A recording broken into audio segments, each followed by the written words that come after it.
एक विशाल जीव ने नाव को टक्कर मार दी, जो कि नाव से भी बड़ा था। यह केवल नाव के पास तैर गया, लेकिन इसकी पूंछ से उत्पन्न विशाल जलधारा ने नाव को पलट दिया। नाव पर मौजूद कुछ लोग सीधे समुद्र में गिर गए। सतह पर फूट छूते बड़ी बेटी ने अचानक अपने पिता से कहा कि उसका प्रेमी अभी भी नाव के केबिन में फंसा हुआ है। पिता ने चिल्लाते हुए कहा कि उन्हें ऊंचाई की ओर तैरना चाहिए, जबकि वह खुद केबिन की ओर तैरने लगा। जब आदमी केबिन के दरवाजे पर पहुंचा तो उसने देखा कि केबिन लगभग पानी से भर चुका है। ससुर ने उसे तुरंत दरवाजा खोलने नहीं दिया, बल्कि उसे पीछे की ओर प्राथमिक चिकित्सा किट खोजने के लिए कहा।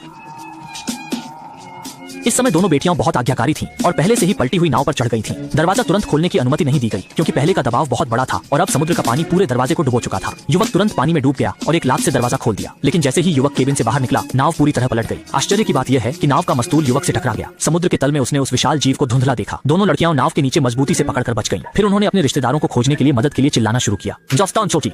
सौभाग्य से पिता को कोई चोट नहीं आई और उसने तेजी से नाव के नीचे चढ़ाई की। ज्यादा समय नहीं लगा, युवक भी समुद्र की सतह पर फूचू हुआ, लेकिन वह इतना भाग्यशाली नहीं था, क्योंकि विशाल जीव उसके पीछे था। यह स्थिति देखकर युवक ने पूरी ताकत से छोटी नाव की ओर तैरना शुरू किया, जबकि विशाल जीव नाव पर था। एक विशाल जीव ने नाव को टक्कर मार दी, जो कि नाव से भी बड़ा था। यह केवल नाव के पास तैर गया, लेकिन इसकी पूंछ से उत्पन्न विशाल जलधारा ने नाव को पलट दिया। नाव पर मौजूद कुछ लोग सीधे समुद्र में गिर गए। सतह पर फूट छूते बड़ी बेटी ने अचानक अपने पिता से कहा कि उसका प्रेमी अभी भी नाव के केबिन में फंसा हुआ है। पिता ने चिल्लाते हुए कहा कि उन्हें ऊंचाई की ओर तैरना चाहिए, जबकि वह खुद केबिन की ओर तैरने लगा। जब आदमी केबिन के दरवाजे पर पहुंचा तो उसने देखा कि केबिन लगभग पानी से भर चुका है। ससुर ने उसे तुरंत दरवाजा खोलने नहीं दिया, बल्कि उसे पीछे की ओर प्राथमिक चिकित्सा किट खोजने के लिए कहा।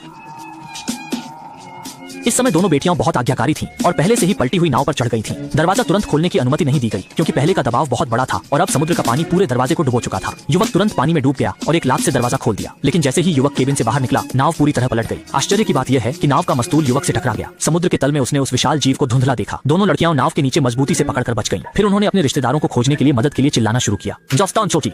सौभाग्य से पिता को कोई चोट नहीं आई और उसने तेजी से नाव के नीचे चढ़ाई की। ज्यादा समय नहीं लगा, युवक भी समुद्र की सतह पर फूचू हुआ, लेकिन वह इतना भाग्यशाली नहीं था, क्योंकि विशाल जीव उसके पीछे था। यह स्थिति देखकर युवक ने पूरी ताकत से छोटी नाव की ओर तैरना शुरू किया, जबकि विशाल जीव नाव पर था। एक विशाल जीव ने नाव को टक्कर मार दी, जो कि नाव से भी बड़ा था। यह केवल नाव के पास तैर गया, लेकिन इसकी पूंछ से उत्पन्न विशाल जलधारा ने नाव को पलट दिया। नाव पर मौजूद कुछ लोग सीधे समुद्र में गिर गए। सतह पर फूट छूते बड़ी बेटी ने अचानक अपने पिता से कहा कि उसका प्रेमी अभी भी नाव के केबिन में फंसा हुआ है। पिता ने चिल्लाते हुए कहा कि उन्हें ऊंचाई की ओर तैरना चाहिए, जबकि वह खुद केबिन की ओर तैरने लगा। जब आदमी केबिन के दरवाजे पर पहुंचा तो उसने देखा कि केबिन लगभग पानी से भर चुका है। ससुर ने उसे तुरंत दरवाजा खोलने नहीं दिया, बल्कि उसे पीछे की ओर प्राथमिक चिकित्सा किट खोजने के लिए कहा। इस समय दोनों बेटियां बहुत आज्ञाकारी थीं और पहले से ही पलटी हुई नाव पर चढ़ गई थीं। दरवाजा तुरंत खोलने की अनुमति नहीं दी गई, क्योंकि पहले का दबाव बहुत बड़ा था और अब समुद्र का पानी पूरे दरवाजे को डुबो चुका था। युवक तुरंत पानी में डूब गया और एक लात से दरवाजा खोल दिया, लेकिन जैसे ही युवक केबिन से बाहर निकला, नाव पूरी तरह पलट गई। आश्चर्य की बात यह है कि नाव का मस्तूल युवक से टकरा गया। समुद्र के तल में उसने उस विशाल जीव को धुंधला देखा। दोनों लड़कियां नाव के नीचे मजबूती से पकड़कर बच गईं। फिर उन्होंने अपने रिश्तेदारों को खोजने के लिए मदद के लिए चिल्लाना शुरू किया। जॉस्टन चोटी। सौभाग्य से पिता को कोई चोट नहीं आई और उसने तेजी से नाव के नीचे चढ़ाई की। ज्यादा समय नहीं लगा, युवक भी समुद्र की सतह पर फूचू हुआ, लेकिन वह इतना भाग्यशाली नहीं था, क्योंकि विशाल जीव उसके पीछे था। यह स्थिति देखकर युवक ने पूरी ताकत से छोटी नाव की ओर तैरना शुरू किया, जबकि विशाल जीव